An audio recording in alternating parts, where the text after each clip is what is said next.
बाबूजी धोख, इनका भी धोख। सरस शुरू कर रहे हैं। सरस्वती नमस्तुभ्यं वरदे काम रूपिणी विद्यारंभं करिष्यामि सिद्धिर्भवतु मे सदा। द्वादशांग जिनवानी माता की जय। परम मांगलिक ग्रंथ गोमटसार जीव कांड जी की जय। नेमीचंद आचार्य की जय। अढ़ाई दीप में विराजमान सभी आचार्य उपाध्याय के चरणों में सभी आचार्य उपाध्याय सर्व साधु के चरणों में नमोस्तु नमोस्तु नमोस्तु। सभी आरिका माता जी के चरणों में वंदामी वंदामी वंदामी। सभी छुल्लक छुल्लिका एलक के चरणों में इच्छामी इच्छामी इच्छामी। सभी प्रतिमाधारी के चरणों में ग्रुप में विराजमान अंजना जी के चरणों में वंदना वंदना वंदना। पूज्य बाबूजी, नेमीचंद भाई साहब, उमराव भाभी और भी जो पूजित जन है सबका सादर चरण स्पर्श। सभी से ही सादर जय जिनेन्द्र। शुद्धम शुद्ध सिद्धम शुद्धम प्रणमीय जिनिंद वर्णे चंद मकलंकम गुणरयन भूषण उदयम जीवस्य परुवनम गोच्छम। हम सभी जीव कांड जी में वर्णित अलौकिक गणित और धाराएं उसका स्वाध्याय कर रहे हैं। उसका स्वाध्याय कराने में इंदौर निवासी सारिका जी छाबड़ा जी की रंगीन प्रस्तुति के द्वारा ही हम स्वाध्याय करने में सक्षम हो पाए हैं। अतः सारिका जी छाबड़ा को पूरे ग्रुप की तरफ से अभिनंदन और जय जिनेन्द्र। द्विरूप वर्ग धारा हमारी समाप्ति की ओर आ गई है। आगे हम लोग द्विरूप घन धारा पढ़ने वाले हैं। उसके पहले कुछ विशेष आचार्य ने समझाया है, उसकी भाव भाषणा करेंगे। किन्हीं ने याद किया है क्या? कल शाम का भी समय मिल गया था, क्लास नहीं हुई थी। कोई सुनाना चाहते हैं क्या? कुसुम जी कल कह रही थी कि कल से मेरा वीडियो ऑन होगा, तो मैं वीडियो ऑन करके सुनाऊंगी।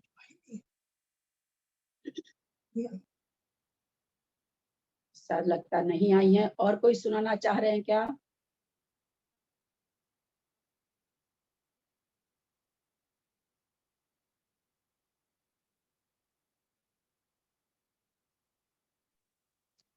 मैंने तो सुनाया था, फिर सुनाऊं क्या? नहीं, जो सुना दिए उनके लिए कोई खास बात नहीं है। जो नहीं सुनाए उसमें से कोई सुनाना चाह रहे हैं क्या?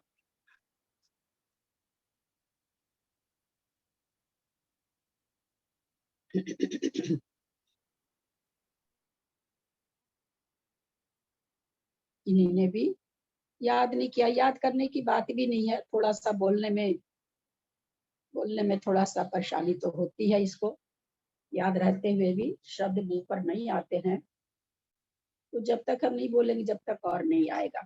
चलिए ठीक है, कोई नहीं सुना रहे हैं तो।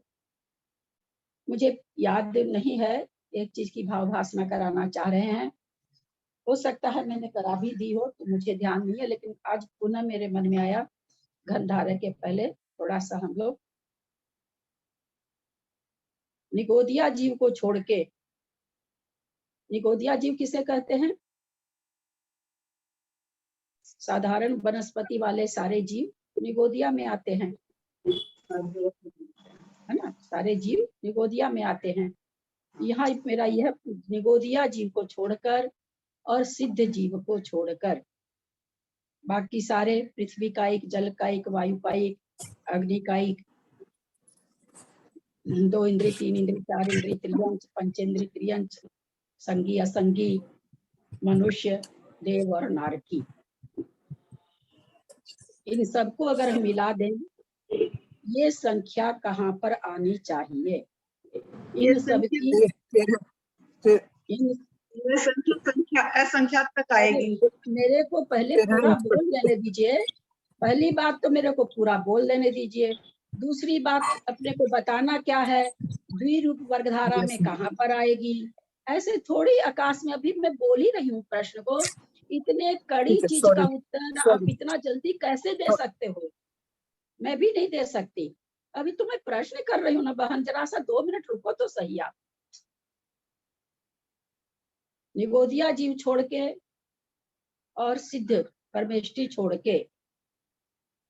हम सभी को पता है इसके अलावा वनस्पति पर्याप्त भी आ गई इसमें, क्योंकि निगोदिया जीव साधारण वनस्पति होता है। उस पर्याप्त प्रत्येक वनस्पति पृथ्वी, जल, अग्नि, वायु, देव, नारकी, चारों इंद्री वाले, 2 इंद्री, 3 इंद्री, 4 इंद्री, पंचेंद्री, त्रियंच, संगी, असंगी। मनुष्य को तो चूंकि चारों गति बोल रही इसलिए बोलना चाहिए, वरना मनुष्य तो बेचारा बहुत थोड़ा सा है। इन चारों की संख्या द्विरूप वर्ग धारा में कहाँ आनी चाहिए? सूचंगल और प्रथम के बीच में कहीं पर आएगी, तो मध्यम असंख्यात असंख्यात होगी। कहाँ पर आएगी? सूचंगल और प्रथम के बीच में कहीं पर आएगी।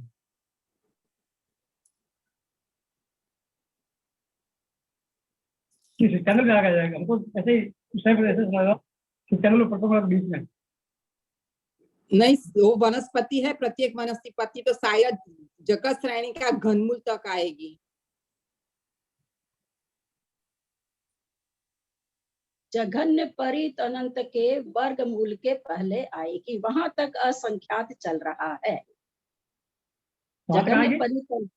जघन्य परित अनंत तक असंख्यात की संख्या चल रही है, क्योंकि प्रत्येक वनस्पति भी इसमें मिल गई। पृथ्वी, जल, अग्नि, वायु, हम इससे ही भाव भाषणा कर सकते हैं। जैसे अल्प बहुतों का जब हमारे परम पूज्य पंडित जी साहब के कहने पर अपने समय सार की क्लास में थोड़ा हम लोग समझे थे, तो याद होगा किसी को उस समय भवनवासी व्यंतरवासी की भी जगत प्रतर बटे 256 का स्क्वायर शायद था, और नारकी देव जगत श्रेणी के जितने थे, एक इंद्रिय असंख्यात थे। तो ऐसे हमने पहले नरक के जीवों की संख्या कितनी बड़ी थी। ज्योतिष देव की तो ज्योतिष देव व्यंतर देव तो जगत प्रतर, जगत श्रेणी नहीं, आप जो बाबू जी बोले जगत श्रेणी के, आप तो जगत श्रेणी का घनमूल बोले ही नहीं, आप तो उस उच्चांगुल बोले। जगत प्रतर हम सभी समझते हैं। जगत प्रतर क्या होता है? जगत श्रेणी गुना जगत श्रेणी।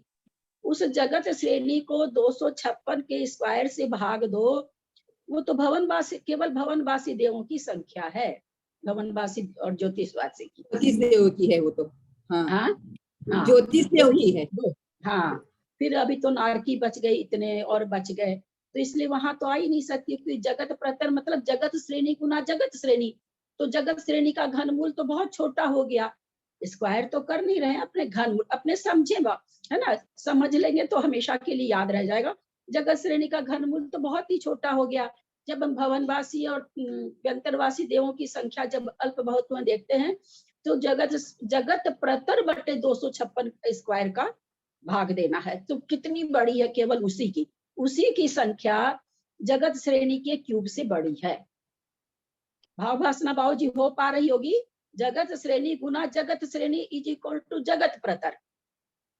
और यहाँ क्या है? जगत श्रेणी का क्यूब। ये तो बहुत छोटा हो गया ना, जगत श्रेणी गुना जगत श्रेणी, ये तो बहुत बड़ी संख्या हो गई। अपने सब जानते भी हैं स्क्वायर करने से कितनी बड़ी हो जाती है। और यहाँ क्या है? जगत श्रेणी का क्यूब है। ये तो जगत प्रतर के सामने बहुत छोटी हो गई। अब वो जगत प्रतर संख्या किसकी है? भवनवासी ज्योतिषवासी की। तो बाकी 2 देव भी बच गए, नारकियों की इतनी संख्या है, और त्रियंचों की कितनी बड़ी संख्या है। लेकिन दीदी उसको 256 सूच्यांगुल का वर्ग से भाग देने का है ना। हाँ, तब आएगा ना ज्योतिष देव की। सूच्यांगुल नहीं है, केवल 256 का स्क्वायर, सूच्यांगुल नहीं है उसमें। शायद है, नहीं, ना 256 स्क्वायर है। भवन जगत प्रतर आने पर तो 256 तो बहुत छोटा हो गया ना। 256 का स्क्वायर 256 पनट्टी, हम लोग पढ़ के आए हैं अभी, है ना, पनट्टी होता है। तो पनट्टी से मात्र भाग देना है इसको, जगत प्रतर को। तो बहुत बड़ी संख्या है। बाकी फिर नारकी और मनुष्य तो छोड़ ही दीजिए, त्रियंच हम लोग भाव भाषणा कर सकते हैं। सबका जब अल्प बहुत में कथन आया था, 2 इंद्री, 3 इंद्री, 4 इंद्री, प्रत्येक वनस्पति, पंचेंद्री में जो स्त्री वेदी और पुरुष वेदी की जो संख्या आई थी, कितनी बड़ी बड़ी संख्या थी।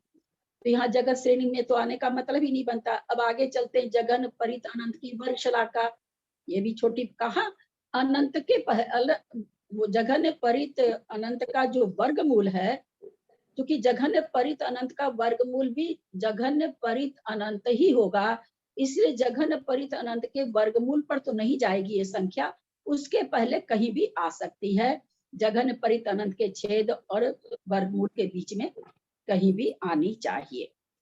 यहाँ अब दूसरा प्रश्न है, जो अनंत जीव राशि 16 कही गई, जीव राशि 16 कही गई, उसमें सिद्ध राशि कितनी कही गई? 3 बार। तीन। और वो कैसी राशि है? अनंत। अक्षय अनंत। अक्षय अनंत। अभी हम जिस चीज को पढ़ रहे हैं वहां पर केवल अनंत बोलने से अपना काम नहीं चलेगा, क्योंकि हम दो तरह का अनंत यहाँ पढ़ रहे हैं, तो हमको बोलना होगा अक्षय अनंत बोलना होगा। अक्षय अनंत केवल 2 ही राशि है, निगोदिया और सिद्ध। अब यहाँ पर ये प्रश्न उठ रहा है, हमने बाकी राशि का समझा, अब इस सिद्ध राशि और निगोदिया राशि को अगर मिला दें, ये तो सिद्ध राशि कहाँ पर आएगी, निगोदिया राशि कहाँ पर आएगी? सिद्ध राशि कहाँ आएगी, निगोदिया राशि कहाँ आएगी? दोनों अक्षय अनंत।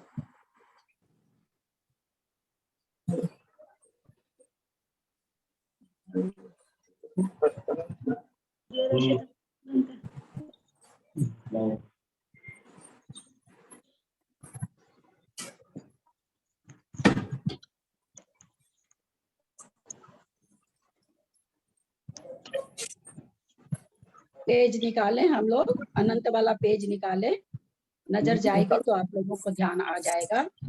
जघन्य परित अनंत, जघन्य युक्त अनंत, फिर जघन्य अनंतानंत, फिर उसके बाद क्या है? जीव राशि। ये जीव राशि कितनी है? अक्षय नहीं, अक्षय तो है, कितने भाग प्रमाण है? 16 भाग। 16 भाग प्रमाण है, तो 13 भाग प्रमाण जो राशि बची उसमें संख्या चारों गति वाले जीव हैं, लेकिन निगोदिया जीव बहुत ज्यादा है, तो जीव राशि के कोई 1-2 स्थान ऊपर ही आ जाएगी निगोदिया राशि, क्योंकि वही अनंतानंत है। और सिद्ध राशि कहाँ आ जाएगी? तो सिद्ध राशि तो 3 भागी प्रमाण है, तो वो कहीं पर भी जघन्य अनंतानंत और जीव राशि के बीच में कहीं भी वो बहुत ऊपर आएगी निगोदिया राशि से। तो दोनों ही राशि जघन्य अनंतानंत और जीव राशि के बीच में ही आएगी, जहां भी आए पहले सिद्ध राशि आएगी फिर निगोदिया राशि आएगी। क्योंकि थोड़ा सा म्यूट कर लेना प्लीज थोड़ा म्यूट कर लें अपने आप को, क्योंकि जीव राशि 16 प्रमाण है और हमने जाना है 3 प्रमाण तो सिद्ध राशि है, 13 प्रमाण यद्यपि संसारी जीव राशि है, लेकिन उसमें से जो हमने अभी निगोदिया को बाहर करके देखा तो वो सारी की सारी असंख्यात ही निकलती है। एक निगोदिया राशि अनंता अनंत है, इसलिए वो जीव राशि के पहले कहीं पर भी आएगी, तो पहले सिद्ध राशि आएगी पीछे। तो इससे ये भाव भाषणा होती है हम लोगों को कि यद्यपि दोनों अक्षय अनंत हैं, पर सिद्ध राशि से निगोदिया राशि बहुत बड़ी है। ये भाव भाषणा करने के लिए हम लोग यहाँ पर इस राशि को इसका हम लोग कर लिए थे क्या? मुझे ऐसे लगता कि कर लिए थे, फिर भी मैं आज करी मैं कि चलो एक बार फिर याद हो जाएगा सबको। आप लोगों को देखिए ये चीजें आचार्य नेमिचंद आचार्य ने ऐसा अलग अलग से कुछ, जहां पर धारा का वर्णन किया वहां तो लिखा नहीं है कुछ, और इस तरह से उन्होंने कोई टेबल भी नहीं दी है। तो सारिका जी छाबड़ा की मेहरबानी है, कहिए कि हम लोगों पर उपकार है उनका, तो हम लोग निकाल कैसे रहे? क्योंकि बाकी जगह जो उनका अल्प बहुत वगैरह है, इंद्रिय मार्गना है, वहां पर सारी संख्या दी हुई है, काय मार्गना में संख्या दी है, सारी संख्या, उन संख्याओं पर दृष्टि डाल करके ये चीज निकाली गई है। यहाँ पर वो ये नहीं दे रखे कि भाई इंद्रिय मार्गना में एक इंद्र की कितनी संख्या है, 2 इंद्र की कितनी संख्या है। उसमें जब हम लोग अभी, मुझे तो ऐसा लगता है कि जीव कांड पढ़ेंगे तो उसमें सारी चीज आनी चाहिए। मुझे पूरा पता नहीं है, मैंने जीव कांड नहीं पढ़ा है, पर जीव कांड में ये विषय है जरूर। अब जो ग्रंथ हम लोग ले रहे हैं उसमें क्या है मुझे नहीं पता है, पर जबकि उस पर टीका है वो भी मुख्तार साहब की टीका। मुख्तार साहब को हम लोग सभी कोई जानते हैं, कितने उच्च कोटि के विद्वान थे और कितना चारों बगल से सामंजस्य बैठा करके ही वक्तव्य देते हैं वो, तो इसलिए उन आना तो चाहिए। तो यहाँ पर भाव भाषणा के लिए कि भाई ये संख्या कहाँ पर आनी चाहिए, और इसी के लिए अब आगे हम लोग चलते हैं। आप लोगों ने दीदी अच्छा। देखो इसमें लिखा है 256 सूच्यांगुल का वर्ग। कहाँ लिखा क्या है, है आपको? कहाँ लिखा है? ये विकासी की किताब है। हाँ, गति हाँ? मार्गणा में विकासी की किताब है, उसमें अच्छा, सब गतियों की गति। हाँ हाँ, गतियों के, हाँ इसमें उन्होंने इधर पढ़ाया है। था, हाँ क्लास ली हाँ थी। हाँ तो हो हाँ सकता है सूच्यांगुल हो, हाँ तो याद नहीं रहता है क्योंकि मेरा बहुत जल्दी में लिखा हुआ था, खाली 256 ही लिखे थे। हाँ हो सकता है, हाँ आप जब देख के आप कह रही किताब से देख रही तो आप सही बोल रही हैं। हाँ। दीदी मेरा एक प्रश्न है कि आपने जो मतलब जगन्य युक्तानंत है जो अभव्य जीव राशियों की संख्या बताई, तो ये राशि तो इसके बाद में आनी चाहिए ना, निगोद को छोड़ करके, इसके पहले कैसे बता दी आपने आज? एक मिनट, क्या कह रहे हैं? जगन युक्तानंत, अभव्य जीव राशियों की संख्या बताई थी आपने, हाँ हाँ ठीक है। तो सारे जीव राशियों की संख्या तो इसके बाद में आनी चाहिए ना, इसके पहले कैसे बता दी आपने जगन परितनंत में, निगोद को छोड़ करके? निगोद छोड़ करके इसलिए बता दी कि निगोद और सिद्ध को छोड़ करके राशि जगन युक्तानंत नहीं, अनंत में नहीं है वो राशि, असंख्यात ही है, इसलिए बताई। बहुत अच्छा आपका प्रश्न, बहुत सुंदर प्रश्न है, क्योंकि अब जो राशि आ रही है ना वो युक्तानंत में आ गई, जगन परितनंत भी अनंत ही है ना, यहाँ से अनंत चालू हो गया। तो इसीलिए मैंने ये कहा कि जघन्य परितनंत का रूट भी जैसे कहते हैं असंख्यात को असंख्यात से भाग दो तो असंख्यात ही आता है, तो जघन्य परितनंत का जब हम रूट निकालेंगे तो वो भी अनंत ही आएंगे। तो अगर वो जघन्य परितनंत का रूट ओवर अनंत आता है तो हमको फिर यही कहना पड़ेगा जघन्य परितनंत के छेद असंख्यात ही है, वो हम लोग पढ़ चुके हैं, तो उसके बाद ही कहीं आएगी, क्योंकि सारी राशि मिलके असंख्यात है इसलिए वहां आएगी। ठीक। अब आपका प्रश्न से ये और युक्ति निकलती है कि अगर हम कहते हैं कि सारे जीवों की संख्या यहाँ आ रही है और अभव्य राशि जघन युक्तानंत, आपका यही प्रश्न है ना, तो जघन युक्तानंत जो राशि भाई साहब उसमें निगोदिया भी है ना, हाँ उसमें निगोदिया भी है, इसलिए वो बहुत ज्यादा है। मतलब इससे संसारी जो सिद्ध और निगोदिया को छोड़ के जो राशि है उससे भव्यों की राशि बहुत ज्यादा है, क्योंकि वो अनंत में है और ये सारी राशियां मिल करके भी असंख्याती है। जो ये कहा जाता है कि भाई असंख्यात है तो ये तो राशि खत्म हो जाएगी, तो उसमें निगोदिया भी है ना, जब निगोद को मिला लेंगे तो अनंत अनंत हो जाएगी। तो इसलिए जघन युक्तानंत में निगोद राशि भी है, और जो हम लोग अभी प्रश्न समझे उसमें निगोद राशि नहीं है, इसलिए वो ऊपर आएगी। ठीक। आप लोग समझे क्या? कितना बढ़िया प्रश्न किया अभी निमिचंद भाई साहब ने, बहुत सुंदर प्रश्न। प्रश्न करने से ना बहुत चीजों का खुलासा है, इसलिए कोई शंका मन में आती ना तो बोलना चाहिए। मैं उत्तर नहीं दे सकूंगी तो फिर मैं पकड़ूंगी किसी विद्वान को, इसलिए जरूर करना चाहिए। एक बार आगे बताए थे सूच्यांगल और प्रथम के बीच में ही मध्यम असंख्यात असंख्यात होगा निगोदिया और कोटि के, ऐसा अपने क्लास में आया। हाँ मध्यम असंख्यात असंख्यात होगा बाबूजी, मध्यम असंख्यात असंख्यात, क्योंकि जहां भी असंख्यात रहता है हम लोग पहले ही समझ चुके कि मध्यम असंख्यात असंख्यात राशि ली जाती है। तो बिल्कुल इसीलिए ना हम कह रहे हैं कि जघन्य परित अनंत का जो वर्गमूल है, जैसा साधारण नियम होता है कि असंख्यात का असंख्यात भाग करो तो असंख्यात ही आता है, जघन्य परित अनंत का वर्गमूल करो, अगर उसका वर्गमूल जघन्य परित अनंत बनता है तो फिर ये राशि उसके ऊपर आएगी, बिल्कुल मध्यम असंख्यात, क्योंकि जो असंख्यात स्थान हम जा रहे हैं वो मध्यम असंख्यात स्थान ही जा रहे हैं, इसलिए वो राशि मध्यम असंख्यात होगी, उत्कृष्ट असंख्यात नहीं होगी। और वो सुचंगल और प्रत्यंग के बीच में नहीं होगी। हाँ, सुचंगल और प्रत्यंग के बीच में नहीं होगी। कहाँ पर बाबूजी? सुचंगल और प्रत्यंग के बीच में नहीं समझ में आया। सुच्चांगुल प्रत्यंगुल के बीच के लिए कह रहे हैं। नहीं बाबूजी, वो तो बहुत छोटी राशि। देखिए अभी इसके लिए हम यहाँ हम लोग चर्चा किए ना, उसके बाद क्या आ रहा है, जगत श्रेणी का घनमूल आ रहा है। जगत श्रेणी का घनमूल अगर वो 64 है तो 4 हुआ तो बहुत छोटी हो जाती है। और हम इतना तो और किसी संख्या छोड़िए, किसी को याद है ये चैन भवनवासी और व्यंतरवासी की संख्या दी हुई है, जगत प्रतर्वते 256 सूच्यांगुल का स्क्वायर। तो जगत प्रतर तो बहुत बड़ा हो गया ना, कहाँ तो जगत श्रेणी का घनमूल और कहाँ जगत प्रतर का, प्रतर से संख्या को भाग देना है। तो ये बहुत बड़ी हो, जगत प्रतर जगत श्रेणी गुना जगत श्रेणी। तो यहाँ तो सूच्यांगुल में तो आने का मतलब नहीं बनता है, वहां तो नहीं आने का, सारे छेद वगैरह सब उल्लंघन हो जाएगा। या तो जघन परितनंत की वर्गमूल और जघन परितनंत के बीच में आनी चाहिए, या फिर ठीक जघन परितनंत के पहले आनी चाहिए, के वर्गमूल के पहले आनी चाहिए। है मध्यम असंख्याता संख्या तो बिल्कुल, क्योंकि उत्कृष्ट असंख्याता संख्या तो क्या हो जाएगा, एक ही राशि हो, एक ही संख्या होती है। वैसे जीवों की संख्या तो बिल्कुल मतलब काउंटेबल है, लेकिन यहाँ असंख्यात बताने से क्या होता है, बिल्कुल हम रूढ़ी होकर के एक संख्या नहीं बोल पाते हैं।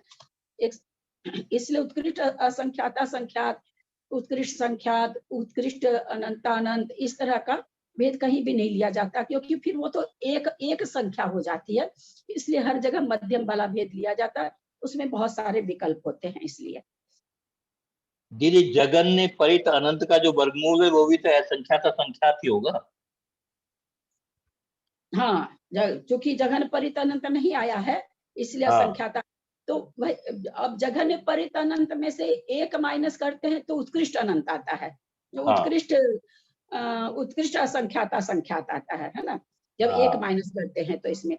अब जघन परित अनंत का वर्गमूल करते हैं तो भी असंख्याता संख्यात ही आएगी। तो इसलिए तो मैंने कहा कि या तो ये राशि जस्ट इसके ऊपर है या फिर वर्गमूल के बाद है, क्योंकि एक स्थान जाते ही तो जघन परित अनंत आ जाता है, जो कि अनंत की राशि चाली हो गई। तो ऐसा लगता है कि जघन परित अनंत के वर्गमूल के पहले आना चाहिए, ऐसा प्रतीत होता है। क्योंकि जघन परित अनंत में अगर एक स्थान भी हम आगे बढ़ते हैं तो अनंत हो जा रहा है, तब ऐसा प्रतीत होता है कि जघन परित अनंत के वर्गमूल के पहले, जस्ट पहले भी हो सकती है पर पहले आनी चाहिए। क्योंकि ऐसा प्रॉपर तो हम न तो हम संख्या जानते हैं, न हम अनंत जानते, एक भाव भाषणा कि कहाँ पर वो आ सकती है, बस इतनी ही भाव भाषणा कर सकते हैं। ठीक।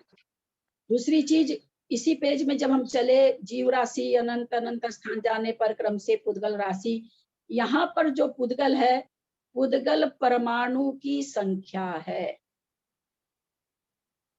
क्या कहा जाता है, जब नो कर्म परिवर्तन और द्रव्य कर्म परिवर्तन में जब समझाया गया कि अनंतों बार हमने परिवर्तन कर लिए हैं, द्रव्य कर्म नो कर्म, वहां पर किसी को याद हो तो समझाया गया था कि वैसे ही रूक्ष गुण, जो ये 8 गुण होते हैं पुद्गल के, उसके सहित जो वर्गना हमने पहले समय में ग्रहण करी थी, फिर सारी पुद्गल वर्गनाओं को ग्रहण करके वापस उसी को ग्रहण करें तो एक द्रव्य कर्म परावर्तन होता है। उसी को समझाते हुए जब विस्तार किया गया था तो ये बताया गया था कि भाई होता कैसे है। तो बोला पहले अग्रहित वर्गनाओं को अग्रहित वर्गनाओं को ग्रहण किया और छोड़ा, फिर अग्रहित वर्गनाओं को और ग्रहित वर्गनाओं को, मिश्र को ग्रहण किया और छोड़ा, फिर ग्रहित को ग्रहण किया और छोड़ा। तो इस विवेचन से यहाँ पर ये निकला कि अनंतों काल बीत जाने पर भी कहा यह जाता है कि पुद्गल की सारी वर्गनाएं जब हम भोग लेते हैं तो एक द्रव्य कर्म परावर्तन होता है, परंतु द्रव्य कर्म परावर्तन को पढ़ते हुए ये भाव भाषणा भी हो रही है अनंत काल से, अनादि काल से ये जीव संसार में रुल रहा है, अनादि काल से रुलते हुए भी सारे पुद्गल परमाणुओं को नहीं भोगा है। क्योंकि जब जब बात आ रही तो अग्रहित को, अग्रहित मतलब जिसने पहले ग्रहण नहीं किया गया। तो इसी भाव भासना से हम समझने की कोशिश करें पुद्गल वर्गणा या पुद्गल परमाणु कितने हैं जो आज तक हमसे भोगे नहीं गए हैं। तो यहाँ पर जीव राशि ही कितनी बड़ी जो अनंत काल तक मोक्ष जाती रहेगी फिर भी खत्म नहीं होगी। और पुद्गल की परमाणुओं की संख्या हम देख रहे हैं कि कितनी बार वर्ग करने के बाद में वर्गशला का अर्धछेद, वर्गमूल और फिर पुद्गल आ रहा है। तो ये पुद्गलों की संख्या कितनी है? एक समय में कितने जीव हैं? जीव राशि सिद्ध को छोड़ दें 13 राशि है।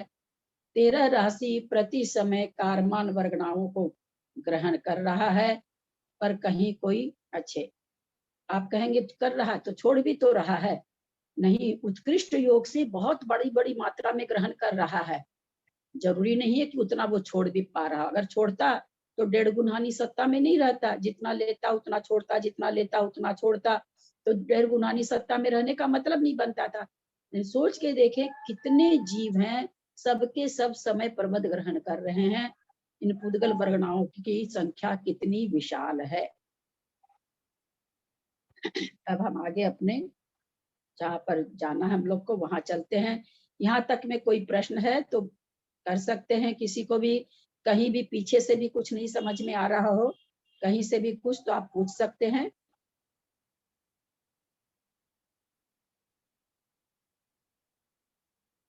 चले आगे चलें, पेज निकालेंगे। देय विरलन राशियों के अर्धछेद निकालने का सूत्र। हमने अर्धछेद निकालने के कितने फार्मूले जाने? 2 लॉग लेकर के हमने 3 तरह से जाने। एक तो जाने की राशि अगर है तो उसको आधा आधा आधा आधा आधा आधा करते जाओ और जितनी बार वो आधा आधा आया उसको काउंट कर लो, वो उसके अर्धछेद होंगे। एक हमने जब पिछला पृष्ठ नंबर तो बता नहीं पा रहे हैं हम, किसी भी राशि को आप 2 के फॉर्म में लिख दो। जैसे 16 है, 2 दूनी 4 दूनी 8 दूनी 16 है, तो जितनी बार आया है 2 के फॉर्म में उसको लिख दो। जैसे 2 4 का क्या होगा? 2 दूनी 4, 2 पर 2 पावर। तो ये कह रहे कि कितनी बड़ी भी राशि हो उसको आप 2 का फॉर्म बना के लिख दो, तो उस पर जो विरलन राशि आएगी, जो पावर आएगा उतना उसका छेद होगा। 2 तरह से। तीसरी तरह से आचार्य ने लॉग 2 के सिस्टम, अब वो तो आचार्य का बताया हुआ नहीं है, वो यहाँ पर वही भावभाषणा कराई जा रही कि अभी जो आधुनिक विज्ञान लॉग 2 से निकालता है, लॉग 2 का मतलब भी अर्धछेद है। उसी अर्धछेद को आचार्यों ने आज 2500-3000 वर्ष पहले ही हमारे जैनागम में आ गया था, जो कि अभी आधुनिक गणित में लिया जाता है। यहाँ पर लॉग 2 आचार्य का बताया हुआ नहीं है। यहाँ पर इसलिए दिया गया कि हम अपने आचार्यों का, भगवान के केवल ज्ञान का, भगवान की दिव्य ध्वनि का बहुमान कर सकें कि जो आज वैज्ञानिक खोज के निकालते हैं वो हमारे महावीर भगवान के मुख से 2500 पहले ही निकल चुकी थी। तो यहाँ ये कह रहे हैं कि कोई बहुत बड़ी राशि, छोटी राशि थी, आप भाग दे दे के निकाल लिए, फटाफट निकल गई। लेकिन बड़ी राशि है, जगन परितः संख्यात, तो बड़ी राशि का हम कैसे निकालें? क्योंकि जो देय विरलन राशि से आती है उसके अर्धछेद और वर्गशला का द्विरूप वर्गधारा में आते नहीं है, तो कैसे निकालें? तो उन्होंने सूत्र दिया कि जो आपकी देय राशि है, देय मतलब जिसका हम बार बार लिख करके वर्ग कर, जिसको हम फैलाते हैं, जिस राशि को हम फैलाते हैं उसको देय कहते हैं। विरलन जितनी बार फैलाते हैं उसको विरलन कहते हैं। तो ये यहाँ पर कह रहे हैं देय राशि के अर्धछेद गुना विरलन राशि। आप लोगों ने किया था क्या? मैंने एक करके भेजा था। तो पावर वगैरह तो कंप्यूटर में दे, इसमें मोबाइल में दे नहीं सकते हैं ना, तो वो थोड़ा सा दिक्कत हो जाता है। अब जैसे पनट्ठी है, पनट्ठी में क्या है? 4 का पावर 8, 4 का पावर 8 कर दिया। अब 4 का पावर 8 को अब क्या कर रहे हैं? देय राशि के अर्धछेद। देय राशि के अर्धछेद 2 निकले, और क्या है विरलन राशि, पन्नठी में 16 होगा, सॉरी, तो 32 64 16 है कि 32 16 32 64 है ना शायद। तो जब हम 4 पर पावर 8 करते हैं तो विरलन राशि 8 हुई। देय राशि के अर्धछेद 2 हुए, तो 2 गुना 8 = 16। हमने देखा है कि पन्नठी के अर्धछेद 16 होते हैं। जब हम शुरू के पेज पढ़ रहे थे जहां पर द्विरूप वर्गधारा शुरू हुई थी, वहां के पेज में आप जब देखेंगे तो पन्नठी को दूसरे रूप में कैसे लिखा गया था, 2 पर पावर 16, बादाल को 2 पर पावर 32 और इकट्ठी को 2 पर पावर 64। तो यहाँ पर हम देख रहे हैं देय राशि, जब हम जगत परित असंख्यात की बात करते हैं तो वहां तो विरलन और देय एक ही है, लेकिन आचार्य ने ऐसा नहीं कहा कि विरलन देय एक होना चाहिए। तो इसको हमने पन्नठी में करके जब देखा, 4 का पावर करके देखा, अलग संख्या देय की ली, अलग संख्या विरलन की ली, और ये अर्धछेद निकल के आ गया। इसका मतलब देय राशि का अर्धछेद गुना विरलन राशि करने से उस राशि का अर्धछेद आ जाएगा, ऐसा ये कहते हैं। आगे कह रहे हैं जघन युक्त असंख्यात देय विरलन के विधान से आता है। हमने देखा जगत परित असंख्यात पर पावर जघन्य परित असंख्यात = जघन युक्त असंख्यात। अब जघन युक्त असंख्यात का अर्धछेद कैसे निकालें, इतनी बड़ी राशि है, तो आचार्य ने कहा जघन परित असंख्यात के आप अर्धछेद निकाल लो और जघन परित असंख्यात से उसको मल्टीप्लाई कर दो, क्योंकि यहाँ पर जघन परित असंख्यात ही विरलन है, जगत परित असंख्यात ही देय है। समझ रहे हैं ना आप लोग? मैं बहुत कोशिश कर रही हूँ कि धीरे धीरे बोलूं, आप लोग के पकड़ में आ रही है ना बात। वास्तव में इसको पढ़ने का पढ़ाने का दोनों का मजा तो तब है कि सामने बैठ के पढ़े, बड़ा सा बोर्ड हो, मजा तो तब है इसको पढ़ने और पढ़ाने का। सही है। बहुत ये तब और भी अद्भुत आनंद आता है इसको पढ़ने में। बोलने में कितना भी बोलने से थोड़ा सा ये हो जाता है, पकड़ में थोड़ा कम आता है। तो जिस राशि का, छोटी राशि का तो हम फट से निकाल लेते हैं, विरलन भी निकाल लेते हैं, अर्धछेद भी निकाल लेते हैं, वर्गशला का भी निकाल लेते हैं। बड़ी राशि का निकालना हो तो भाई जब किसी राशि का हम वर्ग कर देते तो वो राशि बहुत बड़ी हो जाती है। तो आचार्य ने यहाँ पर सूत्र दे दिया कि भाई आप उतनी बड़ी राशि का नहीं निकाल सकते हो, तो आप देय राशि के अर्धछेद को और जो विरलन राशि उसको आपको कुछ नहीं करना है, जो पावर है उससे मल्टीप्लाई कर दो तो आपको आ जाएगी। जैसे अभी हमने समझा पन्नठी को 4 पर 8 का पावर, पन्नठी 4 पर 8 का पावर देंगे, 4 को आप 8 बार मल्टीप्लाई करोगे तो पन्नठी आ जाएगी। अब पन्नठी का हमको अर्धछेद निकालना है तो 2 से भाग देते रहो देते रहो देते रहो, लंबा प्रोसेस हो जाएगा।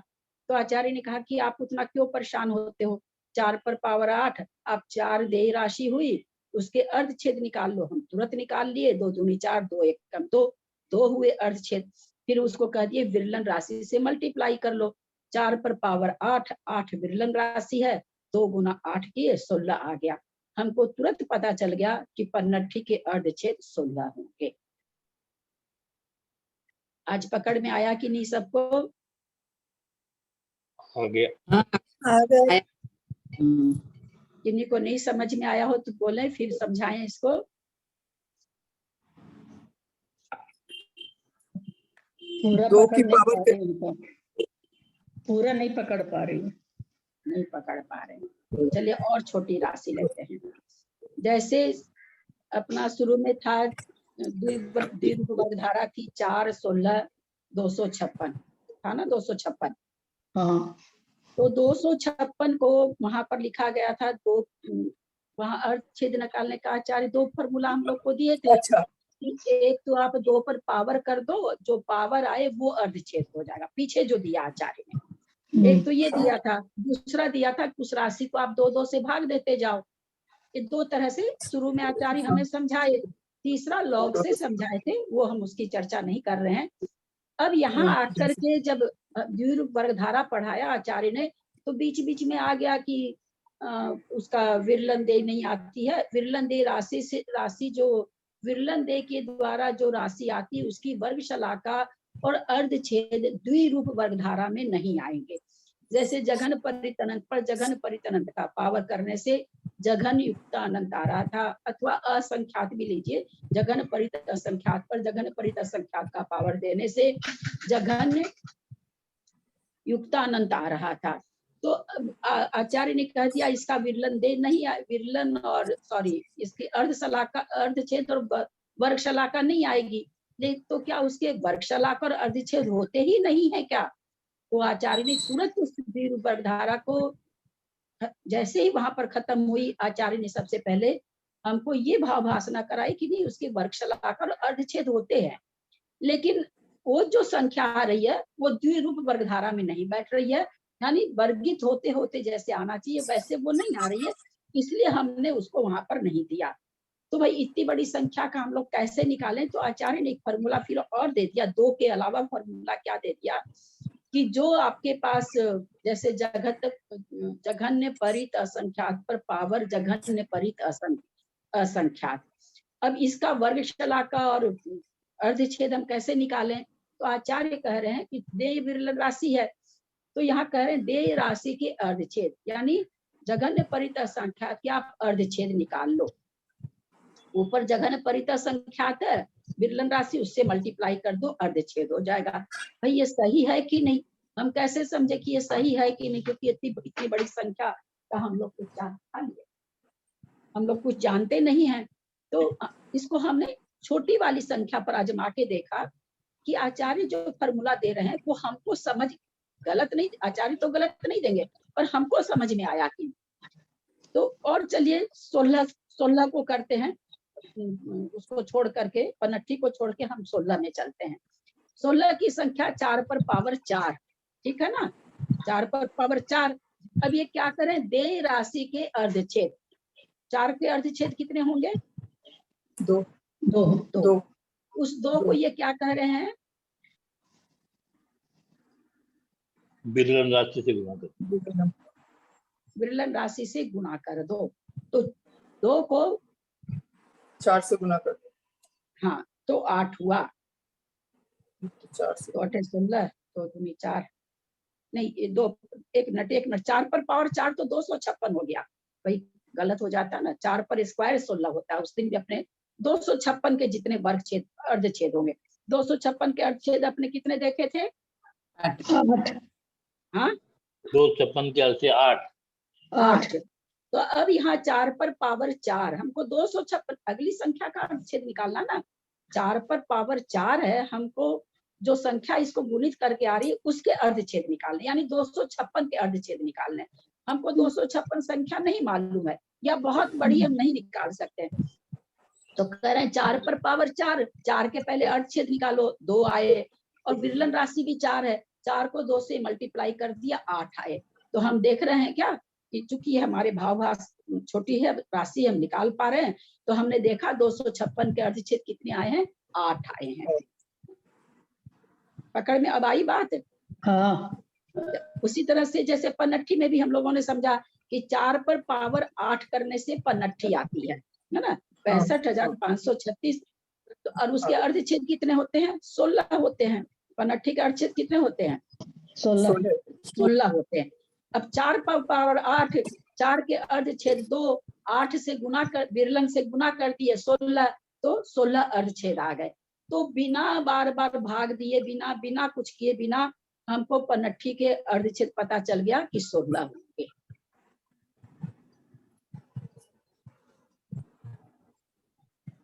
आया कि नहीं पकड़ में अब? हाँ। काफी आगे। अभी आगे कह रहे हैं, ये तो अर्धछेद समझा दिए।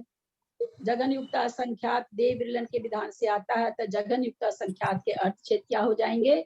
जघन्य परित असंख्यात का अर्धछेद गुना जघन्य परित असंख्यात, क्योंकि यहाँ विरलन देय राशि दोनों एक जैसी है, इसलिए उसके अर्धछेद से और उसको गुना कर दिया। यहाँ तक समझ में आ रहा है? लॉग हम छोड़ रहे हैं, आगे चलें। अब वर्गशलाका कैसे निकालें? अर्धछेद का बता दिए, वर्गशलाका भी तो निकालनी पड़ती है बड़ी बड़ी संख्या का, तो कैसे निकालेंगे? तो उन्होंने क्या सूत्र दिया? देय विरलन राशियों की वर्गशलाका निकालने का सूत्र, देय राशि की वर्गशलाका प्लस विरलन राशि के अर्धछेद। अब देय राशि अपने पास क्या है, 256 ही लेते हैं, छोटी छोटी संख्या एक बार लेके देखते हैं, फिर पन्नठी भी करेंगे। 4 पर पावर 4, 4 क्या है, देय राशि है, उसकी वर्ग शलाका कितनी होगी, कितने की? 2 वर्ग शलाका वो तो किसकी अच्छे वर्ग- 2 किसकी होगी वर्ग 4 की वर्ग शलाका। हाँ किसकी वर्ग शलाका? 1 होगी, 1 4 की वर्ग शलाका 1, 2 2 4। 4 की वर्गशाला को 1। 4 की वर्ग शलाका 1। विरलन राशि के अर्धछेद कितने होंगे, विरलन राशि के अर्धछेद, विरलन राशि कितनी हमारे 2। पास 4 है हाँ, ना, 2। 4 पर 4 का पावर 2 अच्छा। होगा, तो 2 + 1 3, तो हमारे आ गए कि नहीं, 8 के अर्धछेद 3 आ गए ना। 3 कैसे? 4 पर पावर हाँ। 4 करने से 256 आता है। 256 का हमको ऊपर हमने अर्धछेद पता किए, और अब हम वर्ग शलाका पता करें तो 3 आया। 3 बैठा कि नहीं बैठा, बैठे। बैठा गया ना, तो वही हाँ। चीज है। इसी तरह से आप आज आप लोग पन्नठी पर करके देखिएगा, 16 पर करके देखिएगा। आगे की संख्या बादाल वगैरह करें तो बहुत अच्छी बात है, क्योंकि हमको संख्या का तो कुछ करना नहीं है। जैसे पन्नठी है 2 पर पावर 16, तो हमने क्या किया, 4 पर पावर 8। अब बादाल में क्या करोगे, 4 पर पावर 16। अब 4 पर पावर 16 जब हम किए, तो पहले 4 का ये निकाले, अर्धछेद निकाले, 2 आया, 2 को 16 से गुना किए तो कितना हो जाएगा, 32। और हम सभी जानते हैं कि बादाल के अर्धछेद कितने हैं, 32। पकड़ में आ रही है बात, हाँ। पेज नहीं खुला रहने से थोड़ा पकड़ने में दिक्कत होगी।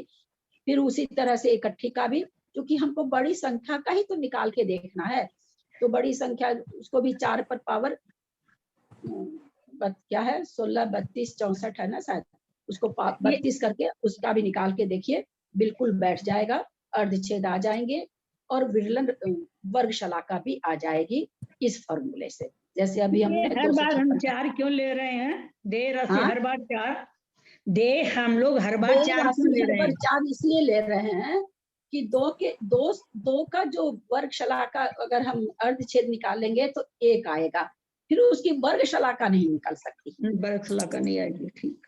विषम आ जाएगा। हाँ, तो इसलिए वो चीज नहीं, दोनों चीज नहीं निकल पाएगी, फिर क्या होगा कि नियम भंग हो जाएगा, इसलिए 4 ले रहे हैं। आप 4 से बड़ा भी ले सकते हैं, जैसे मान लीजिए जहाँ पर 2 पर पावर 32 है, वहां आप नीचे 4 की जगह 8 लेकर के पावर 16 8 कर दीजिए, 8 पर पावर 8 करके देखिए, 8 पर पावर 8 करके देखिए, आपको एकदम ठीक आएगा। ठीक लेकिन 2 पर तो इसलिए नहीं आता कि उसकी वर्ग शलाका फिर नहीं निकल पाती। ठीक। अर्धछेद तो निकल जाएगा एक, लेकिन वर्ग शलाका नहीं निकलेगी। आया क्या आज समझ में? कल थोड़ा सा हो गया था कि हम भी पेज नहीं खोले थे, अचानक इसी समय खोलने से। कहीं कोई शंका? ये दे राशि और वर्ग शलाका, दे राशि तो हमारी 2 आई, वर्ग शलाका तो 2 आई, विरलन राशि 1 आया, तो उसको फिर क्या प्लस कर दिया 2 और 1 को? 3 कह रही ना आप, 3 आया। दे राशि की वर्ग शलाका 1 आएगी ना, अर्धछेद 2 है तो वर्ग शलाका हाँ जी। 1 आएगी, है ना। हाँ जी। एक ये करें, विरलन राशि के अर्धछेद से जोड़ दो, अर्धछेद जोड़, विरलन राशि हमारे पास ठीक है। 4 है, 4 के अर्धछेद कितने होंगे, 2, तो 1 हाँ, 1 + 2 3 हो जाएगा, और 8 ठीक का है, वो जो प्लस का 8 निशान अर्धछेद आए थे उसका 3 होगा हाँ, वर्ग 3 हो गया। शलाका। ठीक है दीदी, समझ आ गया। और किसी को कुछ भी पूछना है क्या?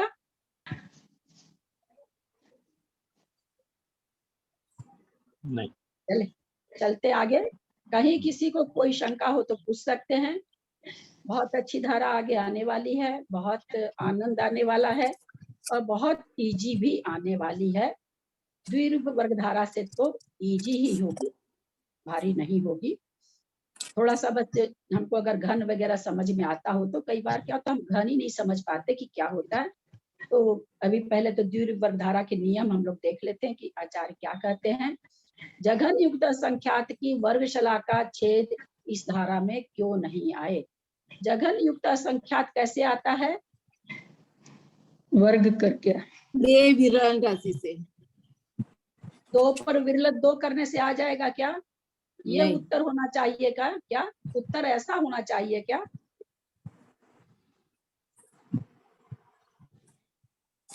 जगन युक्त असंख्यात कैसे आता है? सलाका जगन त्रैकुंड से। जगन संतानंत सलाका। बहुत अच्छा। जगन बार बार इसलिए पूछते हैं कि आप लोग को कुछ चीजें तो याद हो ही जाए। तो जघन्य परित असंख्यात पर पावर जघन्य परित असंख्यात करने से जघन युक्त असंख्यात आता है। उसी तरह से जघन युक्त अनंत भी आएगा। जघन्य परित अनंत पर पावर जघन्य परित अनंत करने से जघन युक्त अनंत आएगा। तो ये कह रहे हैं कि इसकी वर्गशाला का छेद इस धारा में क्यों नहीं आए? क्योंकि हम लोगों ने सारा द्विरूप वर्ग धारा पढ़ लिया, कहीं भी नहीं आ रही है। तो ये यहाँ पर नियम देते हैं, जो राशि देव विरलन के विधान से उत्पन्न होती है, विधान मतलब विधि से, कार्य से। किस कार्य से उत्पन्न हो रही है? देय और विरलन कार्य से उत्पन्न हो रही है, तरीके से, कार्य से, विधि से। उस राशि की वर्गशाला का अर्धच्छेद उस धारा में उत्पन्न नहीं होते। यह नियम तीनों धाराओं के लिए है, मतलब जघन युक्त अनंत के लिए भी है और जघन युक्त असंख्यात के लिए भी है और जघन युक्त संख्यात के लिए भी ये चल होगा। कहते तीनों धारा में चले। नहीं सॉरी, तीनों धारा मतलब द्विरूप वर्ग धारा, द्विरूप घन धारा, द्विरूप घनाघन धारा, उन तीनों धारा के लिए कह रहे हैं कि तीनों धारा में ये काम होगा कि जो विरलन देश से आएगी उसमें वर्गशाला का अर्धच्छेद नहीं आएंगे। ये जघन युक्त असंख्यात की वर्गशाला का अर्धच्छेद द्विरूप धारा में नहीं आते। अतः इसी प्रकार अन्य भी देय विरलन वाली राशियों के लिए जानना। अब चले आगे। जघन परित असंख्यात कितने स्थान जाने पर जघन युक्त असंख्यात आएगा? जघन परित असंख्यात से जघन परित असंख्यात के छेद वर्गशाला का छेद असंख्यात के छेद प्रमाण स्थान जाने पर जघन युक्त असंख्यात आएगा। यहाँ स्थान बोल रहे हैं, वास्तव में जघन परित असंख्यात को जघन परित असंख्यात से गुना कर रहे हैं, है ना? तो कितनी बार लिख के कर रहे हैं? जघन परित असंख्यात बार लिख के कर रहे हैं, है ना? तो इसलिए वो क्या हो, स्थान कितने हो गए? तो कहते जघन परित असंख्यात के छेद मात्र छेद प्रमाण स्थान आगे जाने पर स्थान उतने होंगे, मल्टीप्लाई तो हम उतनी जघन परित संख्यात को जघन परित संख्यात बार लिख करके मल्टीप्लाई करेंगे। ये कहते हैं कि भाई कितने आगे जाने पर आते हैं? जो संख्या विरलन देय वाली राशि है केवल उसी के लिए बताया जा रहा और राशि के लिए नहीं बताया जा रहा यहाँ पर। तो कहते उसी राशि के छेद मात्र स्थान जाने पर आती है, क्योंकि जो राशि देय विरलन की उत्पन्न होती है, विधान से उत्पन्न होती है, वह देय राशि विरलन राशि के अर्धच्छेद मात्र स्थान ऊपर जाने पर पैदा होती है। हमने जब द्विरूप वर्गधारा जहाँ पे शुरू हुई थी वहां देखा था राशि तो कहाँ जाके आती है, कितनी ज्यादा आती है, स्थान एक एक बढ़ते हैं, अर्धच्छेद बहुत ज्यादा बढ़ते हैं, ऐसा हम लोगों ने वहां देखा था। तो यही चीज कहना चाह रहे कि भाई कितने स्थान, तो जितने उसके अर्धच्छेद हो गए उतने स्थान आगे जा करके। इस प्रकार अन्य भी देय विरलन वाली राशियों के लिए जानना। द्विरूप घन धारा, द्विरूप घन धारा, इसमें सबसे इंटरेस्टिंग चीज ये है, पढ़ने से तो ऐसे लगता है कि बार बार घन करना है, लेकिन इसमें बार बार घन नहीं करना है। क्या कह रहे हैं? द्विरूप, दो रूप से घन। आप जो शुरू जब इसको किए हैं तो आप आचार्य करें दो का घन से शुरू करना है, द्विरूप घन, दो के घन से इसको शुरू करना है और फिर आगे इसका वर्ग वर्ग होगा। जैसे लिखे हैं, दो के घन से प्रारंभ कर पूर्व संख्या का वर्ग जिस धारा में पाया जाता है वह द्विरूप वर्ग धारा है। द्विरूप माने दो, द्विरूप माने दो। थोड़ा सा बंद कर लेना, क्योंकि यहाँ से चौंचो आवाज आ रही है। द्विरूप मतलब दो, इसका घन क्या हो? घन मतलब हम लोग पहले भी समझे ना, किसी भी संख्या को 3 बार गुना करना। 3 बार किसी संख्या को अगर गुना कर देते वो गज है तो घन गज हो जाएगा, फीट है तो घन फीट हो जाएगा, मीटर है तो घन मीटर हो जाएगा, है ना। तो उसका घन, उसके पहले घन लग जाता है। तो कह रहे हैं 2 को जब हम घन करेंगे तो क्या करेंगे, 2 गुना 2 गुना 2, तो 2 पर पावर क्यूब 8 इस धारा का पहला स्थान है। हम लोगों को पहला स्थान इसका, पहला स्थान द्विरूप धारा का मेमोरी में रखना होगा। तो यहाँ पर इसका पहला स्थान 8 हुआ, द्विरूप वर्ग धारा का पहला स्थान था 4। अब ये कहते हैं द्विरूप घन धारा के स्थान, पेज निकाल रहे होंगे आप लोग। पहला स्थान 4 है, 8 है, 2 गुना 2 गुना 2, 2 पर क्यूब। दूसरा स्थान 8 गुना 8। इसमें एक चीज बहुत अच्छी तरह से ध्यान देंगे, यद्यपि 8 गुना 8 हो रहा है, पर वो संख्या 3 से विभाजित होती रहेगी, क्योंकि शुरू की जो संख्या है वो क्यूब करने से आई है। ध्यान देंगे, यही घनधारा का मेन मुद्दा है कि ये इसकी उत्पत्ति कैसे हुई, इसकी इन संख्याओं की उत्पत्ति कैसे हुई। तो जैसे कहते हैं कि भाई हमने पृथ्वी में बीज बोया तो वैसी ही फसल निकलेगी। तो उसके बाद उसका कुछ भी हो जाओ, ये कर लो, आजकल वो होते हैं ना, उसमें क्या उसको कहते हैं, 2 तरह के पेड़ों को मिला देते हैं, क्या क्या वो शाखा में शाखा करके, लेकिन पहले तो जो बीज था वही निकला। तो ये स्टार्टिंग कैसे हुई, तो ये घन के द्वारा स्टार्टिंग हुई। तो इसके आगे जितनी भी संख्या आएगी वर्गित करते हुए जाने पर भी वो सारा जो वर्ग है वो वर्ग 3 से विभाजित होगा। संख्या तो होगी, संख्या तो घन धारा में है तो 3 से विभाजित होगी, 3 बार गुना करने से होगी। लेकिन आ कैसे रही है, वो सारे उसके जो रूट ऊपर के जो पावर आ रहे हैं वो पावर हमेशा 3 से विभाजित होंगे। जैसे हमने देखा पहली संख्या 8, 2 पर पावर 3। दूसरी संख्या हम लोगों ने पहले समझा, इसकी पहली संख्या ही घन रूप से मल्टीप्लाई होती है, उसके बाद ये वर्ग ही वर्ग होता है इसका। अब 8 आया, 8 का हमने वर्ग किया, 8 8 64 दूसरा स्थान हुआ। ये घन धारा में बैठ रहा है कि नहीं, 64 संख्या, इसका घन मूल क्या होगा, 4 आएगा। 4 आएगा। तो हम क्या पा रहे हैं, हम इसमें क्या पाया, क्या भाव भाषणा हुई, यद्यपि यहाँ पर हमने घन नहीं किया, यद्यपि 8 का हमने घन नहीं किया, लेकिन जो 8 स्वयं भी घन रूप है और घन रूप से ही उसको मल्टीप्लाई किया। तो इसलिए जो संख्या आ रही है वो यद्यपि हमने स्क्वायर से लाई इस संख्या को, लेकिन फिर भी ये घन रूप संख्या है। यानी 8 के बाद जो संख्या है वो 64 है, जो द्विरूप घन धारा की। प्रश्न ये उठता है कि 7 7 49 ले लेते, तो 7 7 49 हम जानते हैं द्विरूप वर्ग धारा में 7 आता ही नहीं है, और यहाँ शुरू कहाँ से हो रही है, 8 से शुरू हो रही है। 7 7 49 अगर हम लेते हैं तो 7 का कोई घन नहीं बनता है, यानी 7 से घन बनता है, 7 घन के द्वारा उत्पन्न नहीं हुई है। पहला घन स्थान 8 ही है, तो जो भी संख्या होगी 8 से आगे वर्गित होते हुए जाएगी। वो सारी संख्या को अगर हम घन निकालना चाहेंगे तो घन निकलेगा, यद्यपि स्क्वायर से आ रही है। 2 का क्यूब, फिर 8 8 गुना 8 64, 2 का पावर 6, फिर 64 गुना 64, 2 का पावर 12। इसको भी हम जब घन से निकालेंगे तो ये भी घन रूप निकल जाएगी। फिर 4096 गुना 4096, क्योंकि स्क्वायर करके निकल, ये कहाँ आ रही है, 2 के पावर 24 से आ रही है। 59 का क्यूब।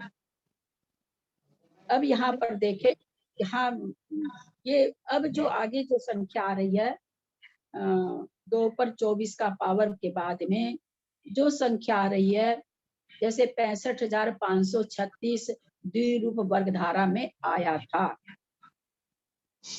द्विरूप वर्ग धारा में आने के बाद लेकिन इसमें उसका ही क्यूब करना पड़ेगा, यानी 65,536, 65,536, 65,536, इसको हम 3 बार गुना करेंगे तो ये घन धारा में आएगा। अब इसके बाद जो भी संख्या द्विरूपक धारा में जिनको स्थान संख्या याद है उसके लिए बहुत अच्छा होगा। अब क्योंकि वो याद होने से आगे के सारे स्थान अब उनको याद नहीं करने पड़ेंगे, उन्हीं स्थानों को क्यूब करते जाना है। जो याद करने का था 8 प्लीज म्यूट करें। याद करने का स्थान केवल इतना ही था 8, 64, 4096, 4096 का स्क्वायर।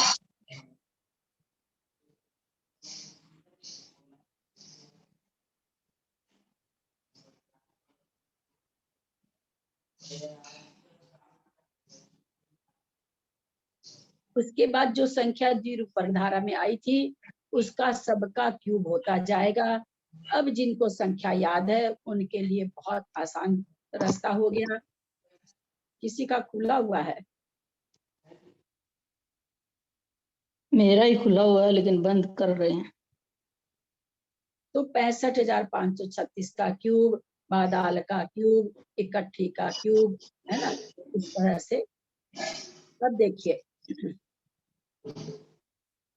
65,536 का क्यूब, बादाल का क्यूब। इसके बाद यहाँ पर इकट्ठी का क्यूब नहीं लिया गया है,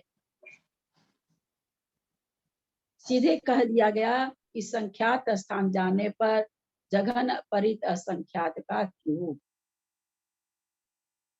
फिर जो ये संख्यात स्थान यहाँ जा रहे हैं, जैसे हम वहां पर वर्ग वर्ग करके जा रहे थे वैसे ही जाना है, घन करके नहीं जाना है, वर्ग वर्ग करके जाना है। तो 42 का घन किए, घन कर करके फिर इकट्ठी का घन नहीं करके सीधे संख्यात स्थान जाने पर जघन परित असंख्यात का क्यूब आ रहा है। फिर संख्यात स्थान जाने पर जघन युक्त संख्यात का क्यूब आ रहा है। अब यहाँ पर ये प्रश्न उठ सकता है कि यहाँ पर सूच्यांगुल क्यों नहीं आया? क्योंकि सूच्यांगुल एक डायमेंशन है, सीधी एक लाइन है जो हमने समझी थी कि 3/4 इंच तो पौना इंच तो हो जाता है सीधा अंगुल। 500 से मल्टीप्लाई कर लें जिसको प्रमाणा अंगुल कहते हैं और सूच्यांगुल भी कहते हैं, परंतु ये एक सीधे प्रदेश की पंक्ति होती है, इसलिए यहाँ पर सूच्यांगुल नहीं आया। प्रतांगुल प्रतरांगुल आ गया यहाँ, सॉरी आवली, अंगुल ले लिया मैंने गलती से, आवली नहीं आई यहाँ पर। आगे जाके प्रतरावली का क्यूब आ रहा है, जघन युक्त असंख्यात के बाद में प्रतरावली का क्यूब। क्यों नहीं आ रहा सूच्यांगुल का क्यूब? क्योंकि सूच्यांगुल का जब हम क्यूब करेंगे तो क्या हो जाएगा, सूच्यांगुल गुना सूच्यांगुल गुना सूच्यांगुल। फिर अंगुल बोल रहे हैं, sorry sorry sorry sorry sorry, आवली। आवली को जब हम आवली से गुना करते हैं तो प्रतरावली, लेकिन जब हम आवली को आवली गुना आवली करेंगे तब घन होगा, क्योंकि हम देख रहे हैं सब पर घन की संख्या है। प्रतरावली के पहले हमारी द्विरूपक धारा में आवली आई है, तो आवली का क्यूब इसमें नहीं बैठ पाएगा, उसका क्यूब, क्योंकि उसको क्यूब कह के उसका क्या मतलब, वो बैठ ही नहीं पाएगा। इसलिए आवली को न लेकर के कि 3 आवली गुना करना पड़ेगा, तो वो नहीं होगा।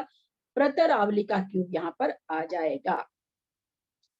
असंख्यात स्थान जाने पर पल्ल की वर्ग शलाका का क्यूब, असंख्यात स्थान जाने पर पल्ल के छेद, असंख्यात, ये सारे स्थान वर्ग वर्ग होते हुए जाना है, यहाँ पर भी घन करते हुए नहीं जाना है। पल्ल के रूट का क्यूब आएगा, फिर पल्ल का क्यूब आएगा। असंख्यात स्थान जाने पर यहाँ हम लोग समझे, अब यहाँ पर सूच्यांगुल प्रतरांगुल दोनों ही नहीं आए, क्योंकि ये घन रूप संख्या इसमें लेनी है। घनांगुल एक तरफ हुआ, प्रतरांगुल लंबाई चौड़ाई हुआ, इसलिए वो दोनों संख्या यहाँ नहीं आई, सीधे घनांगुल आ गया। पल्ले का क्यूब से असंख्यात स्थान जाने पर हम लोगों का वहां पर पल्ले से असंख्यात स्थान गए थे तो सूच्यांगुल आया था, सूच्यांगुल से एक स्थान आगे गए थे तो प्रतर अंगुल आया था। यहाँ पर पल्ले के क्यूब से आगे जा रहे हैं, वहां पल्ले से आगे गए थे क्योंकि सूच्यांगुल लाना था। यहाँ पल्ले के क्यूब से आगे जा रहे हैं, तो पल्ले के क्यूब से जब हम आगे जाएंगे तो इसमें पल्ले के क्यूब के अंदर ही कहीं पर प्रतर अंगुल भी आ गया और सूच्यांगुल भी आ गया, तो इसलिए वो दोनों यहाँ पर नहीं आए, आगे घनांगुल आ गया है। घनांगुल को असंख्यात स्थान जाने पर यहाँ जगत श्रेणी आई है, वहां क्या आया था? द्विरूप वर्गधारा में क्या आया था? जगत श्रेणी का क्यूब रूट घनमूल आया था। घन मूल आया था। तो अब चूंकि ये घन मूल को घन काट दिया, तो यहाँ पर पूरी जगत श्रेणी आ गई। द्विरूप वर्गधारा में आया था जगत श्रेणी का क्यूब, अब चूंकि यहाँ पर घन मूल हो रहा उसका, तो उसका क्यूब हट गया, जगत श्रेणी आ गई। एक स्थान जाने पर जगत प्रतर, क्योंकि स्क्वायर करते हुए जा रहे हैं, जगत श्रेणी का स्क्वायर करे तो जगत प्रतर आ गया। फिर यहाँ पर कह रहे हैं जाते जाते सारा अनंत अनंत स्थान जाने पर जीव राशि की वर्गशलाका का घन अर्धच्छेद वर्गमूल, फिर एक स्थान जाने पर जीव राशि का क्यूब। यहाँ पर जीव राशि का क्यूब, जीव राशि तो अपने आप में दोनों मिली हुई थी, 16 अंक 16 भाग जिसको हम लोग कहते हैं, उसका क्यूब। तो ये जीव राशि का क्यूब कैसे दिखा रहे हैं? वो इसलिए दिखा रहे हैं कि ये हम लोगों को एक घन धारा का स्वरूप बता रहे हैं। जीव राशि इतनी है ये नहीं बताना चाह रहे हैं, वो जीव राशि कितनी बड़ी है उसको जब हम क्यूब करेंगे तो जो संख्या आएगी वो इस घन धारा में आएगी, ये यहाँ कहना चाह रहे हैं। क्योंकि पुद्गल राशि भी हमने पूरी वहां पर ले ली, तो फिर यहाँ पुद्गल राशि का क्यूब, तो ये भी पुद्गल राशि के से बाहर हो गया, तो फिर 3 काल के समय का क्यूब।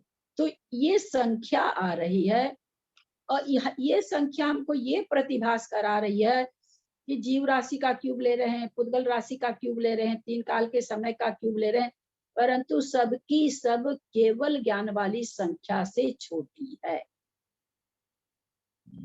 ये भाव भासना यहाँ हम लोगों को कराया जा रहा है।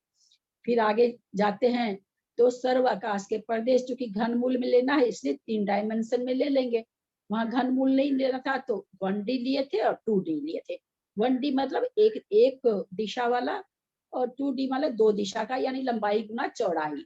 यहाँ लंबाई गुना चौड़ाई गुना ऊंचाई तीनों चीज आ गई। तो एक स्थान जाने पर सर्व आकाश के प्रदेश के 3D जो कि उपलब्ध हैं, क्योंकि आकाश 3 डायमेंशन में है और ये उपलब्ध है।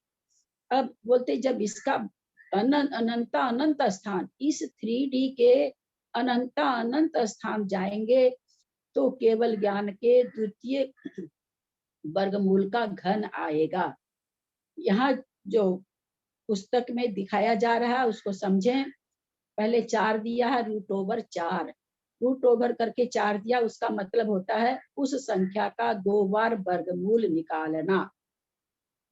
वहां क्या था याद होगा तो केवल ज्ञान का तृतीय वर्गमूल, केवल ज्ञान का द्वितीय वर्गमूल, केवल ज्ञान का रूट और फिर केवल ज्ञान, ऐसा वहां पर द्विरूप वर्गधारा में आया था।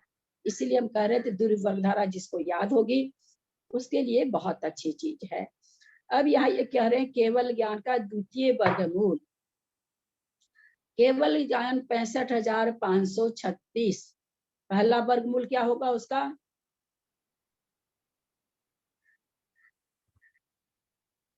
256। 256। द्वितीय वर्गमूल क्या होगा? 16। तो पहले तो आप केवल ज्ञान का द्वितीय वर्गमूल निकाल लें, फिर उसका क्यूब कर दें, यानी 16 गुना 16 गुना 16। ये मानी हुई संख्या को बताया जा रहा है। एक्चुअल तो केवल ज्ञान हम सभी जानते हैं, क्योंकि हमने इसको समझते हुए 65,536 को से केवल ज्ञान मान करके हमने समझा है।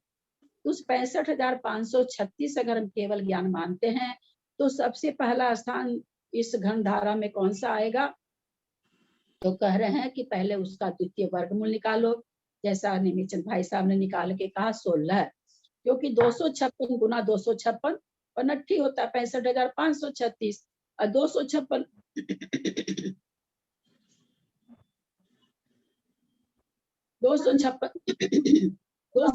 16 गुना 16 होता है। ये द्वितीय वर्गमूल हो गया। 2 बार 59 का 2 बार वर्गमूल निकाले तो वर्गमूल निकल करके 16 आया। फिर 16 को कह रहे हैं कि घनमूल कर दीजिए, तो फिर 16 गुना 16 गुना 16 यानी तब आकाश के प्रदेश के बाद जो संख्या आ रही है घन धारा में आने वाली संख्या 2 से विभाजित हो कोई जरूरी नहीं है, परंतु 3 से अवश्य विभाजित होगी, क्योंकि मूल इसका 3 है। अब यहाँ केवल ज्ञान का द्वितीय रूट निकाल के 3 बार उसको मल्टीप्लाई किए तो जो संख्या आई वो यहाँ आएगी।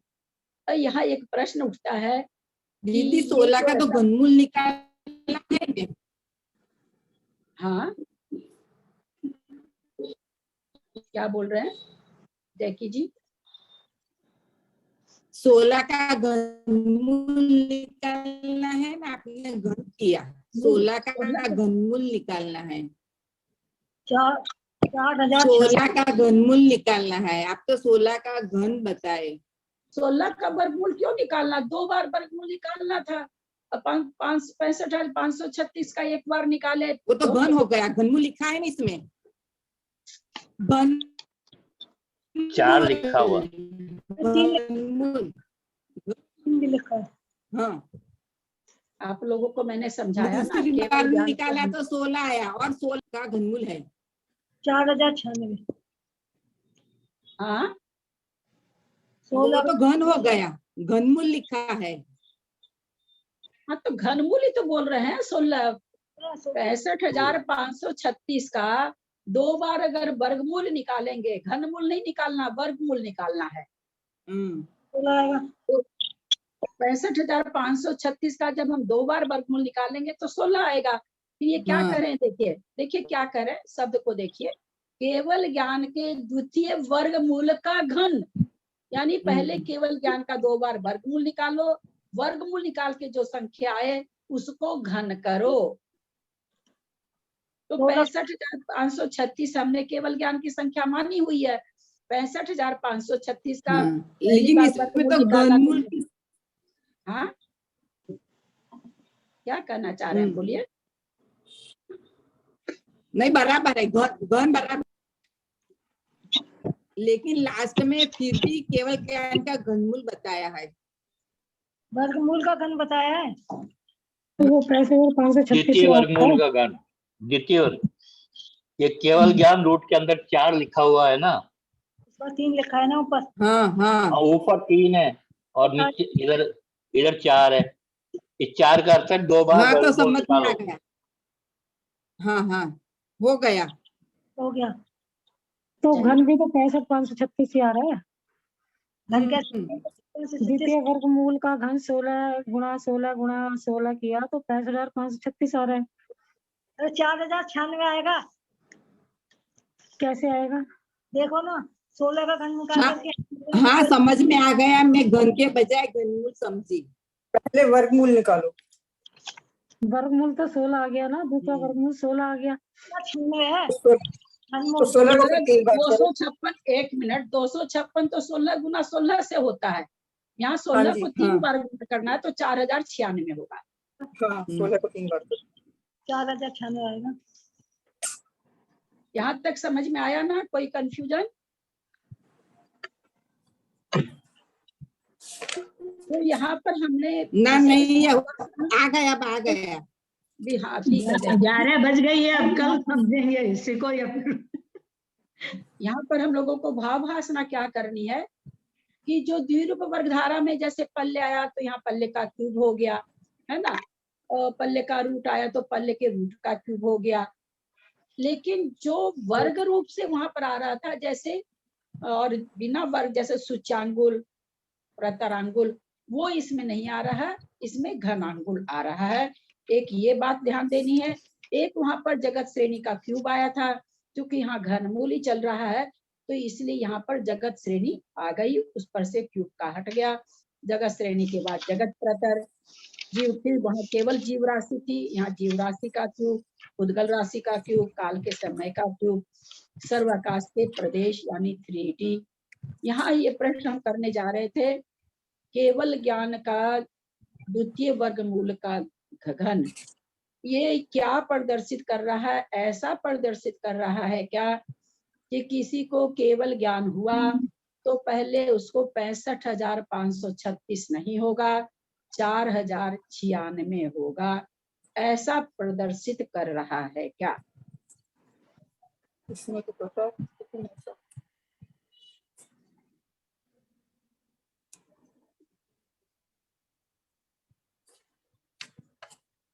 हम क्या हाँ, पढ़ रहे हैं? हाँ, इसमें तो हाँ हाँ इसमें सही है, 4,096 होगा। फिर समझिएगा मेरे प्रश्न को। एक तो सब, चलिए इसके पहले एक दूसरा प्रश्न पूछते हैं। किसी को केवल ज्ञान जब होता है, अनंत परमेष्ठी को जब प्रकृतियां नष्ट होती है, घातिया का चारों घातिया कर्म की, उस समय जो केवल ज्ञान प्रकट होता है वो क्या स्टेप बाई स्टेप होता है क्या? नहीं, नहीं नहीं। तो नहीं, फिर यहाँ वो कैसे एक साथ घटेगा? सारा, है ना? एक साथ सारा होता है। तो यहाँ क्या है, यहाँ तो वो ये केवल बताना चाह रहे कि भाई द्विरूप घन धारा में संख्या कौन सी आ रही है। तो सर्वाकाश के प्रदेश के बाद ऐसा देखा गया कि बहुत स्थान गए हैं तो केवल ज्ञान की जो 65,536 संख्या है उसका द्वितीय वर्गमूल का घन मूल आ रहा है, ये देखा गया। संख्या, यहाँ संख्या कर रहे हैं, केवल ज्ञान को आंशिक और वो नहीं कह रहे हैं। केवल ज्ञान जितनी बड़ी संख्या को जान रहा है उस संख्या में से जब हम घन धारा घटा रहे हैं तो उसकी संख्या कहाँ कहाँ पर कैसे आ रही है। तो सर्वाकाश के प्रदेश के बाद देखा गया कि केवल ज्ञान के द्वितीय वर्गमूल का जो घन है वो संख्या यहाँ पर द्विरूप घन धारा में आ रही है। केवल ज्ञान तो पूरा ही होता, आंशिक तो होता नहीं है। बहुत अच्छा। जो जो राशियां द्विरूप धारा में आई है उनका घन इस द्विरूप घन धारा में पाया जाता है, क्योंकि हमने देखा काल तो काल का क्यूब हो गया, जीव राशि तो जीव राशि का क्यूब हो गया, वहाँ सूच्यांगुल आया था तो सूच्यांगुल का क्यूब घनांगुल आ गया, जगत श्रेणी का घन मूल था तो यहाँ पर जगत श्रेणी आ गई, पल्ले का रूट था तो पल्ले का क्यूब आ गया, पल्ले केवल पल्ले था तो पल्ले का क्यूब आ गया, पल्ले के छेद थे तो पल्ले के छेद के क्यूब आ गए। तो ये जो पहला नियम कह रहे हैं, जो जो राशि द्विरूप वर्ग धारा में आई थी उनका घन इस द्विरूप घन धारा में पाया जाता है। माने जो राशि वहां पर आई है उसका क्यूब कर दें तो पाया वो जाए। हाँ मतलब इसमें घन 3 बार करने से इसमें पाया जाए, 3 बार गुना करने से। जैसे हुआ ना भाई, घन रूप धारा में कौन कौन सी संख्या पाई जाएगी, उतना सारी चीज बताए तो बताते हुए हम लोगों ने ध्यान दिया कि भाई उसमें तो केवल सूच्यांगुल आया था, यहाँ पर घनांगुल आ गया, यानी उसका क्यूब आया है। तो वो ये कहना चाह रहे हैं कि जो आप द्विरूप वर्ग धारा में राशियां पढ़ के आए उन सारी राशि का क्यूब इसमें आएगा, ये कहना चाह रहे हैं। आएगा कैसे, आ कैसे रहा है? आ रहा है पहली राशि का वर्ग वर्ग वर्ग वर्ग करके। हमें ये ध्यान देना है, पल्ल का क्यूब उसके बाद घनांगुल आया कैसे। ये पल्ल भी घन रूप संख्या है, घनांगुल भी घन रूप संख्या है, लेकिन आने के लिए घन नहीं किया गया है।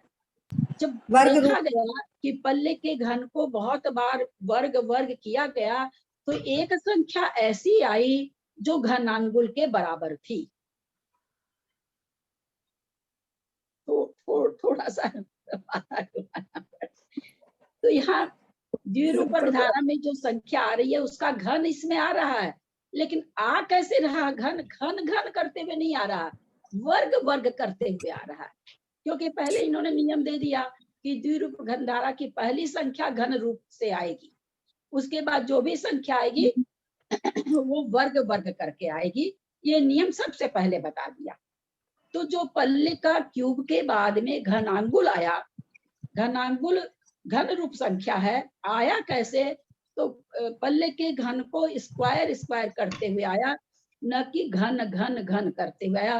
पल्ले के क्यूब को वर्ग किया, फिर उसको वर्ग किया, फिर उसको वर्ग किया, फिर उसको वर्ग किया। कितनी बार किया? असंख्यात बार वर्ग किया। तो जो देखा गया कि भाई अब जो रिजल्ट आ रहा है वो क्या है, तो पाया गया कि घनांगुल के बराबर है।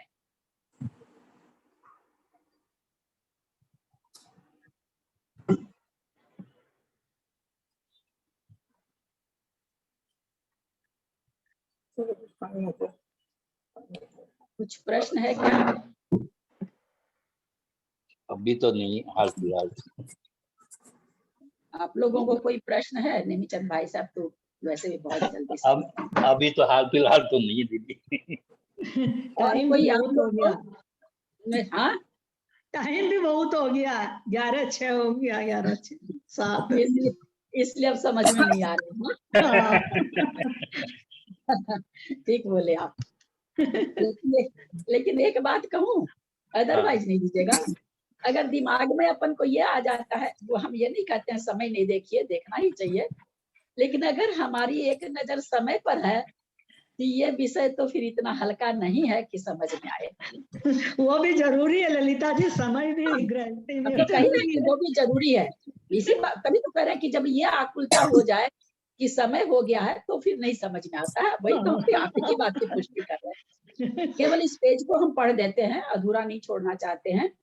जो जो राशियां द्विरूप वर्ग धारा में आई हैं, उनका घन इस द्विरूप घन धारा में पाया जाता है।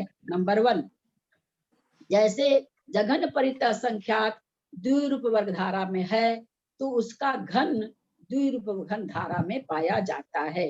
नंबर 2, 3, द्विरूप घन धारा की विवक्षित राशि के छेद उसी स्थान की, देखिएगा क्या बढ़िया फॉर्मूला है, द्विरूप घन धारा की विवक्षित राशि के छेद, जो राशि है जैसे घनांगुल है, उसी स्थान के द्विरूप वर्ग धारा के छेद से 3 गुने होते हैं। घनांगुल कहाँ आया है? जहां पर प्रतरांगुल आना चाहिए था। ये कहते इस घनांगुल के छेद कितने होंगे? तो कह रहे हैं प्रतरांगुल के छेद को आप तिगुना कर दो।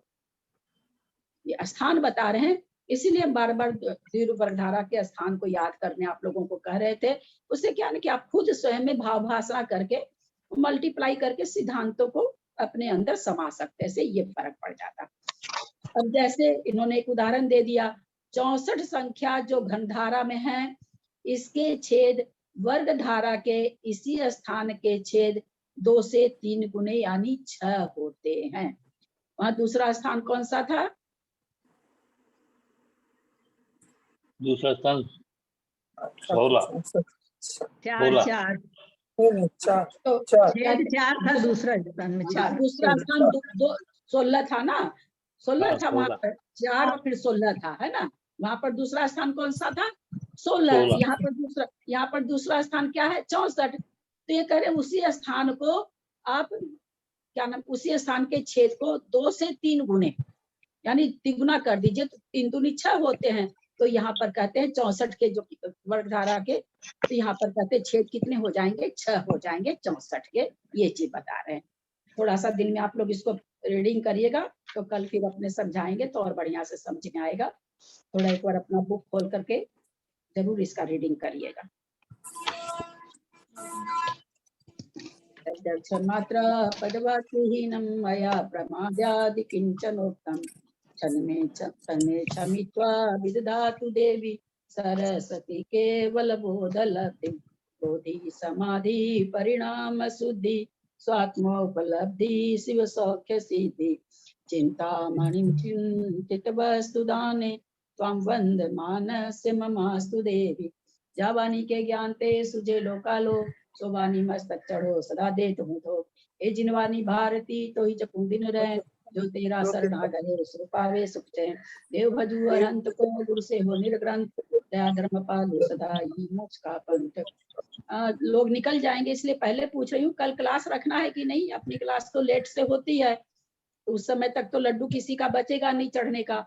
सब मंदिर में 8, साढ़े 8, 8, साढ़े 8 ही चढ़ते हैं लड्डू, इससे लेट तो किसी भी मंदिर में नहीं चढ़ता है। तो अपने क्लास रख लेना कल।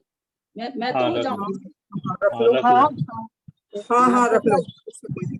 कल क्लास है, चढ़ने से कोई फर्क कल नहीं तो पड़ता। क्लास है, परसों फिर अष्टमी है और उसके हाँ। बाद 2-3 दिन क्लास और नहीं होगी। मैं बाहर जा रही हूँ, वापस मंगलवार को होगी। कल के बाद क्लास मंगलवार को होगी। मैं मैसेज में डाल दूंगी, अभी एक बार बोलती हूँ। कहाँ जा रहे हैं? हाँ, रांची जा रहे हैं। कैसे? समझी हैं, बहुत बुला रहे हैं कि आप बंगलोर चले जाओगे तो फिर आओगे नहीं, आप इतने बगल में हो, एक बार तो आ जाओ। ठीक है भाई। अच्छा, आंटी फिर शाम की क्लास भी नहीं होगी? कब? आज? नहीं परसों से। आज तो होगी, इतवार से नहीं। हाँ, परसों से मैं रहूंगी नहीं ना, शाम को तो होगी नहीं। अच्छा, परसों ही जा रही हूँ मैं दिन में। सब 9 बार नमोकार हम लोग शायद नहीं जपे हैं। वापिस कब आओगे? पढ़ लिया।